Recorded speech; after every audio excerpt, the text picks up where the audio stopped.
Assalamualaikum Pak Dr. Tafsir. Waalaikumsalam warahmatullahi wabarakatuh. Selamat datang Bapak di kantor pimpinan Muhammadiyah Jawa Tengah. Mudah-mudahan pertemuan ini membawa manfaat kita semuanya, khususnya untuk generasi muda. Para pemirsa, kami pagi ini bertandang sowan ke Bapak Dr. Tafsir selaku Ketua PW Muhammadiyah Jawa Tengah. Kami datang bersama tim dari DAD 45 Jawa Tengah untuk bincang-bincang dengan Pak Tafsir seputar peran tokoh agama dalam ikut melestarikan nilai-nilai kejuangan 45. Ayo kita ikuti bersama bincang-bincang dengan beliau. Assalamualaikum Pak Dr. Tafsir. Waalaikumsalam warahmatullahi wabarakatuh. Kita mulai saja perbincangan kita. Boleh.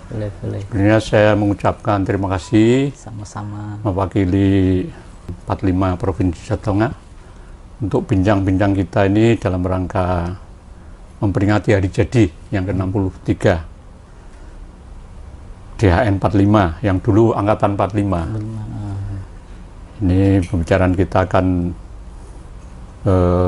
berkisar pada peran tokoh agama dalam ikut melestarikan nilai-nilai kejuangan 45. Mungkin memang karunia Tuhan ya, para Syarikatan Muhammadiyah telah dihadirkan beberapa dasawarsa sebelum proklamasi kemerdekaan. Sehingga fakta sejarah telah membuktikan banyak tokoh-tokoh Muhammadiyah yang memiliki peran berarti dalam menghantar proklamasi.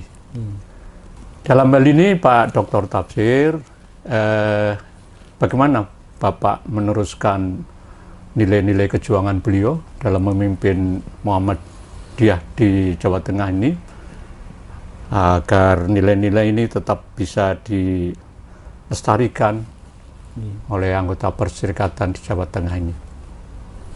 Baik, terima kasih. Pertama saya sampaikan selamat ulang tahun yang ke-63 untuk Lembaga Kejuangan 45. Yang kedua, terima kasih atas kehadiran dan kerawannya ke kantor Muhammadiyah Jawa Tengah untuk bersama-sama berkolaborasi, bersinergi membangun bangsa ini. Saya sebagai bagian dari generasi muda butuh pembinaan warisan dari para generasi sebelumnya, di mana Muhammadiyah lahir sebelum negeri ini lahir secara de jure. Maka sudah menjadi kewajiban Muhammadiyah untuk bersama-sama membangun bangsa ini. Itulah di samping tokoh-tokoh Muhammadiyah yang telah berperan besar dalam membangun bangsa ini, Muhammadiyah juga sudah meletakkan dasar-dasar ideologinya, yang di situ berisi komitmen bagaimana Muhammadiyah tetap berbangsa dan bernegara Indonesia dengan Pancasila sebagai dasar negaranya. Sehingga Muhammadiyah punya namanya kepribadian Muhammadiyah. Muhammadiyah punya yang namanya negara Pancasila sebagai Darul Adli wa Syahadah. Dalam kepribadian Muhammadiyah ada 10 poin. Salah satunya berbunyi membantu pemerintah bersama komponen bangsa yang lain untuk membangun bangsa Indonesia yang adil dan makmur dalam naungan ridho Allah Subhanahu wa Ta'ala. Jadi itu komitmen Muhammadiyah, akan selalu berdasarkan fasah negara dan membantu pemerintah bersama komponen bangsa yang lain. Sehingga Muhammadiyah sadar tidak mungkin sendiri, termasuk dengan teman-teman di DHD. Perlu bermitra ya. Iya, bermitra. Itu. Kemudian yang kedua, dalam pandangan Muhammadiyah, negara Pancasila adalah negara yang dibangun di atas komitmen, konsensus. Maka judulnya Muhammadiyah itu negara Pancasila sebagai Darul Adli wa Syahadah. Negara Pancasila yang dibangun di atas perjanjian, komitmen, konsensus. Dalam pandangan Muhammadiyah, Indonesia ada hanya selama kita berkomitmen. Indonesia ada hanya ketika kita berjanji sebagai Indonesia. Karena tidak ada suku Indonesia, adanya Jawa, Madura, tidak ada suku Indonesia. Sehingga kalau kita hilang komitmennya untuk Indonesia, Indonesia hilang. Iya. Hilang. Iya. Jadi kalau yang Sunda, yang Jawa, yang Sumatera tidak mau mengaku sebagai Indonesia, Indonesia hilang. Benar. Indonesia hilang. Itulah maka Muhammadiyah sudah berkomitmen untuk tetap ber-Indonesia dengan Pancasila sebagai dasar negaranya. Tetapi dalam Badan Muhammadiyah berjanji saja tidak cukup, harus syahadah, memberi bukti bahwa kita Indonesia. Itulah maka Muhammadiyah memberi bukti, berjanji dan memberi bukti. Janjinya tetap sebagai Indonesia, buktinya ikut mencerdaskan bangsa Indonesia, ikut menyehatkan bangsa Indonesia, ikut mensejahterakan Indonesia. Maka kita punya lembaga sebagai bukti untuk mencerdaskan Indonesia dan menyehatkan Indonesia. Jadilah pendidikan, lembaga pendidikan di Muhammadiyah dari TK sampai perguruan tinggi untuk mencerdaskan bangsa. Tapi itu belum cukup, butuh upaya menyehatkan bangsa. Kita membangun rumah sakit, itu kan. Itu pun belum cukup, butuh ada lembaga kesejahteraan, terutama kaum duafa yang tidak mampu. Jadilah panti asuhan. Ini semua untuk Indonesia, sebagai bukti bahwa kita adalah Indonesia. Dalam Badan Muhammadiyah berjanji dan tidak cukup, harus memberi bukti. Iya. Kemudian yang berikutnya, terima kasih bahwa Bapak dari Kejuangan 45 berkolaborasi dengan kami, karena kita memahami apa yang diteorikan oleh Ibnu Khaldun dalam kitab Muqaddimah. Kata beliau, sebuah negara, bangsa itu seperti manusia, berjalan menurut siklus 40 tahunan. Ada 40 hari, ada 40 tahun. Nah, untuk negara, kata Ibnu Khaldun, itu berputar dengan siklus 40 tahunan. 40 tahun pertama itu masa pendirian negara, yang itu diisi oleh orang-orang dengan pengabdian yang luar biasa. Mesti kita sangat akrab dengan istilah Angkatan 45 yang bapak-bapak ini sebagai bagian dari itu. Iya. Kemudian 40 tahun kedua itulah masa menikmati, generasi penikmat, karena sudah diletakkan oleh bapak-bapak di angkatan 45 atau angkatan founding fathers.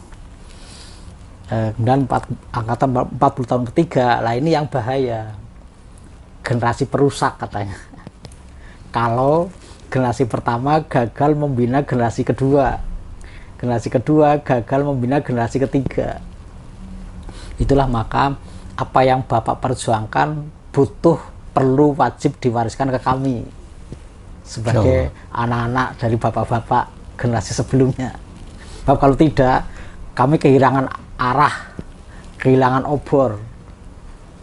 Dan apa yang disampaikan oleh bapak-bapak angkatan 45 kepada kami generasi kedua, nanti akan kami wariskan pada generasi ketiga. Betul. Dengan cara ini, negara Indonesia dengan 4 pilarnya tetap tegak. Tidak muncul generasi perusak di 40 tahun ketiga. Maka sekali lagi, kolaborasi hari ini dengan Bapak Kejuangan 45 itu sangat bermanfaat dan perlu terus dilestarikan, karena perlunya pewarisan dari generasi pertama kepada generasi kedua dan seterusnya, supaya negara Pancasila dan 4 pilarnya ini tetap ada, tetap eksis, untuk membangun komitmen supaya tidak kehilangan untuk berjanji selamanya sebagai Indonesia. Iya, Pak Tafsir. Saya mengikuti kiprah Bapak. Dalam hal ini, Bapak telah mendapatkan ya anugerah dalam tanda petik ya, gelar bangsawanan dari Keraton Surakarta. Saya tidak akan menyoroti gelar bangsawanan itu sendiri, tapi yang kami tahu bahwa tokoh-tokoh yang diberikan gelar itu biasanya yang oleh keraton itu dipandang sebagai tokoh yang punya jasa dalam pelestarian budaya. Nah, dalam konteks ini kami ingin menyampaikan situasi terkini pada saat banyak generasi milenial ini hidup di era globalisasi, segala macam budaya hampir-hampir tanpa filter ya, masuk deras ke kita, sehingga budaya asing yang kemungkinan juga punya dampak yang destruktif karena mungkin filternya kurang, saringannya kurang halus, nah bisa brojol. Bagaimana ini Pak Dr. Tafsir punya konsep untuk mengurangi dampak negatif dari masuk derasnya budaya asing di kalangan generasi milenial ini? Ya. Terima kasih. Jadi waktu itu saya ditelepon oleh staf keraton yang membidangi pemberian gelar itu ya. Jadi saya juga pertamanya apa hebatnya saya gitu kan diberi gelar itu. Kemudian ketika saya telusuri kenapa itu bisa diberikan, ternyata oleh mereka saya dianggap sering menyampaikan dalam ceramahnya tentang pentingnya kita menjaga budaya kita. Ya mungkin dalam batas tertentu di Muhammadiyah pun kadang saya dianggap kontroversi gitu. Bagaimana saya selalu menampilkan wayang kulit di arena event besar Muhammadiyah. Jadi saya setiap ada musfil saya tampilkan wayang kulit, gitu. Belum begitu lazim di kalangan kan agak asing kan. Tapi saya mulai dari tahun 2010 itu musfil di Purworejo kita tampilkan dalang perempuan malah Mbak Dewi Puspitaningrum.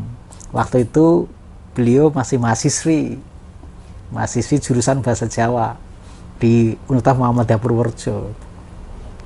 Dan ternyata Mbak Puspita ini tahun 2015 dapat penghargaan dari Pemprov Jateng sebagai Duta Budaya Pemuda dan Pemudi Jateng. Jadi Duta Budaya. Karena bagaimana anak muda tapi menggeluti dunia wayang sebagai dalang, apalagi perempuan. Itu. Dan saya sangat apresiasi dan berkeyakinan agama tanpa budaya nggak lancar sosialisasinya. Agama butuh kultur, agama butuh budaya untuk menguatkan pahamnya dan bisa mudah diterima masyarakat, dan agama menjadi mengakar. Dan inilah yang dibangun oleh Wali Songo, sehingga Wali Songo kemudian membuat ungkapan Islam adalah Jawa, Jawa adalah Islam. Ada akulturasi budaya di sana ya? Iya. Jawa yang tidak Islam adalah Jawa yang aneh gitu kan, Jawa yang aneh-aneh gitu, sehingga sak desa masuk Islam semua karena tidak ingin disebut orang aneh. Sehingga betapa mengakarnya Islam di Jawa karena kemampuan mengakulturasi antara Islam dan budaya. Nah ini yang saya sadari, apalagi kan ada dalam Islam ada kaidah hukum Islam atau kaidah fikih yang bunyinya al-mukhafadzatu ala qadimi sholih wal ahdu bil jadidil aslah, memelihara tradisi lama yang baik dan mengambil tradisi baru yang lebih baik. Sehingga Nabi Muhammad itu sangat menghargai kultur, Quran sangat menghargai kultur, sehingga Islam mudah diterima masyarakat karena dibantu dengan pendekatan kultural. Itu yang saya sampaikan di mana-mana, sehingga kita jangan kehilangan jati diri sebagai Indonesia. Maka ini menjadi penting kepada generasi milenial bagaimana berbangga dengan Indonesia. Maka saya apresiasi kepada adik-adik yang hari ini membuat konten YouTube supaya anak-anak milenial bisa menikmati dan mengilhami semangat kita lewat YouTube yang ada. Sehingga YouTube tidak hanya didominasi oleh konten-konten yang dibuat oleh anak muda yang mungkin hura-hura, tapi juga dibuat oleh generasi-generasi senior, para pendahulu yang sudah merasakan pengalaman membangun bangsa dan negara ini, sehingga mudah-mudahan dengan cara ini mengilhami mereka untuk tetap bersemangat sebagai Indonesia. Dengan cara ini mudah-mudahan kultur yang tidak sesuai dengan situasi Indonesia bisa difilter untuk tidak sepenuhnya mereka terima, karena ada penyeimbang. Iya. Ada penyeimbang di medsos yang dibuat oleh bapak-bapak ini. Iya, baik Pak Tafsir. Ya, jangan sampai YouTube yang ada hanya didominasi oleh anak-anak milenial. Iya. Yang mungkin lebih konsumtif, hura-hura, tapi mengabaikan nilai-nilai kejuangan para pendiri bangsa ini. Iya. Maka sekali lagi saya sangat apresiasi Bapak atas acara ini. Mudah-mudahan sekali lagi ini menjadi bagian dari filter kepada generasi muda supaya tidak mudah terprovokasi oleh budaya asing yang mungkin tidak sesuai dengan jati diri kita. Iya. Baik Pak Dr. Tafsir. Kemudian kita tadi Bapak menyampaikan antara lain konsentrasi Perserikatan Muhammadiyah itu selain di aspek kesejahteraan sosial juga aspek pendidikan. Dalam proses national and character building, bagaimana konsep Bapak pendidikan karakter seperti apa yang kira-kira pas dengan kebutuhan generasi masa kini, generasi-generasi penerus bangsa ini? Ya. Di samping kurikulum, juga metode pembelajaran yang harus diupdate sesuai dengan perkembangan zaman. Sehingga kurikulumnya juga disesuaikan dengan perkembangan zaman dengan tanpa kehilangan jati diri. Itulah maka kalau di lembaga pendidikan Muhammadiyah pasti akan selalu melihat antara nilai keislaman, keindonesiaan, dan kemanusiaan universal. Jadi dasar pendidikan di Muhammadiyah selalu didasari di samping menyangkut profesi sesuai dengan bidang yang diminati, nilai dasar ini nggak boleh diabaikan. Keislaman, keindonesiaan, dan kemanusiaan universal. Karena kita tidak mengabaikan sebagai Muslim karena Muhammadiyah, tapi juga tidak boleh mengabaikan sebagai Indonesia, gitu. Sehingga keindonesiaan harus dibangun di situ. Maka jadilah namanya kepribadian Muhammadiyah, yang salah satunya adalah tadi bekerja sama dengan komponen bangsa yang lain untuk membangun bangsa dan negara yang adil dan makmur. Sehingga Muhammadiyah juga nggak boleh sombong hanya menganggap mampu dengan sendirinya, tidak, tetap bersama komponen bangsa yang lain. Iya. Nah, hari ini dengan teman-teman, dengan bapak-bapak di Kejuangan 45 di DHD, itu kan bagian dari bagaimana kita bersama dengan komponen bangsa yang lain untuk memajukan bangsa Indonesia ini untuk mencapai adil dan makmur. Tapi juga kita nggak bisa mengabaikan, apalagi sekarang globalisasi, yang namanya kemanusiaan universal, sehingga kita juga terlibat pada situasi kemanusiaan universal yang di berbagai negara. Kita sekarang sedang mengirim tim kesehatan ke Turki. Oh, sudah ada yang dikirim ke sana ya? Iya, jadi tim medis maupun relawan. Medis artinya memang untuk pengobatan yang korban luka-luka, tapi juga relawan yang di lapangan, pembersih puing-puing.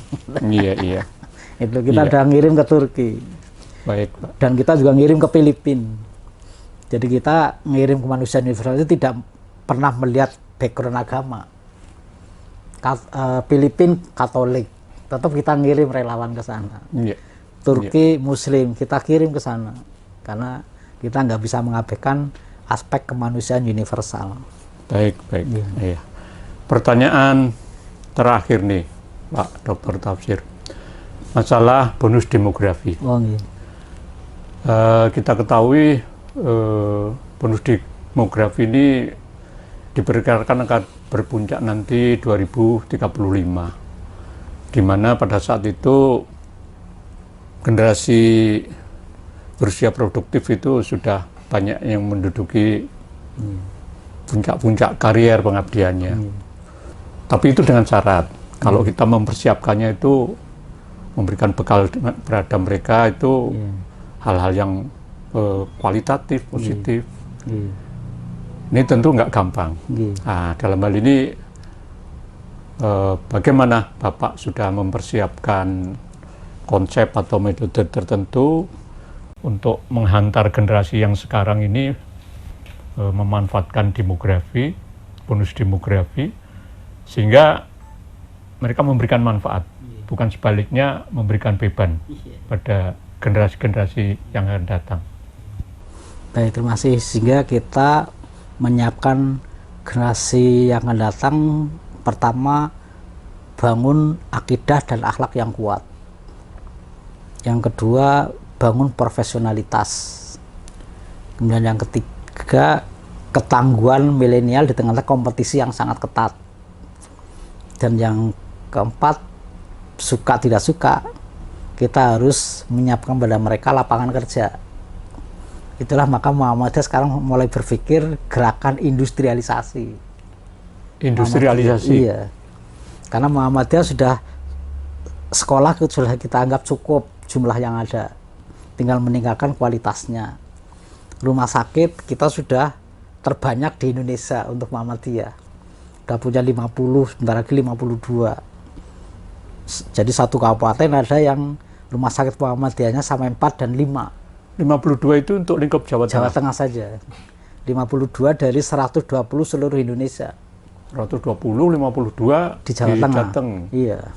Kemudian kita perguruan tinggi punya 27. Dari 27 perguruan tinggi, 12-nya universitas. Kita untuk basis ini kita anggap cukup. Tapi kita nggak bisa mengabaikan kemana mereka setelah akhlaknya kita bangun, akidah kita bangun, profesionalis kita bangun. Tapi kalau nggak punya pekerjaan, banyak pengangguran, bangsa kacau juga. Iya. Runyam, Pak. Itulah maka sekarang kita udah mulai memikirkan bagaimana memberi tempat kerja bagi mereka. Di samping mendorong entrepreneur, jiwa berusaha, tapi juga kita nggak boleh mengabaikan, kan nggak mungkin semuanya di pengusaha. Betul, betul. Tetap ada yang karakternya itu follower, pengikut, iya, pekerja. Iya. Nah, ada lapisan yang begitu, iya, tetap ada. Maka kita sudah mulai berpikir namanya GERAI, Gerakan Industrialisasi Muhammadiyah. Kita sudah mulai merintis industri di Muhammadiyah yang mudah-mudahan ke depan akan semakin besar sehingga bisa menampung lapangan kerja. Kita sudah mulai memproduksi namanya Mimu di Solo, gitu ya. Mimu, dan itu Indonesia banget. Kalau mimi yang lain yang bapak ibu mungkin sudah menikmati itu kan dari terigu ya. Iya, iya. Yang itu impor negara lain. Betul ya. Ya, tapi kita ini dari tepung singkong. Oh, cassava itu barangkali? Iya, mokaf. Mokaf, Iya. ya. Jadi banyak mokaf.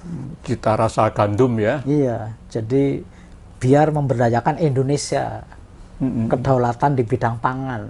Iya, iya. Kita berdaulat, tapi jangan-jangan secara ekonomi kita tidak berdaulat. Salah satu membangun kedaulatan yang pangan, kedaulatan ekonomi adalah bagaimana kita berdiri di atas kemampuan sendiri, termasuk produk-produk konsumsi yang kita nikmati sehari-hari juga harus berasal dari tanah tumpah darah kita. Bayangkan kalau generasi muda kita yang di bonus demografi itu kemudian tidak punya pekerjaan, betapa runyamnya negara ketika di dalamnya banyak pengangguran.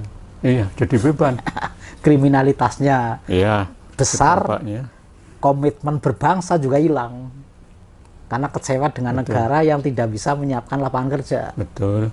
Maka itu nggak boleh kita abaikan. Lah kita sudah mulai mengantisipasi bagaimana bonus ini kita salurkan lapangan kerjanya. ya mohon restu dari Bapak yang di DAD sebagai para senior pimpinan kami supaya upaya kami bisa berhasil sehingga bisa memberi lapangan kerja pada mereka. Amin. Kita merintis MEMU, kita merintis Alkes, produksi alat kesehatan, sudah diproduksi oleh SMK Muhammadiyah 1 Sukoharjo. Baik Pak Dokter, sebelum perbincangan kita akhiri, barangkali ada yang disampaikan sebagai closing statement. Iya, terima kasih. Pertama, saya menyatakan terima kasih atas kerjasama ini antara Muhammadiyah dan DHD, karena sekali lagi kita tidak boleh kehilangan untuk berkomitmen sebagai Indonesia. Tapi komitmen itu harus dibangun, tidak boleh dibiarkan begitu saja, sehingga generasi sebelumnya harus mewariskan kepada generasi berikutnya dalam rangka membangun komitmen.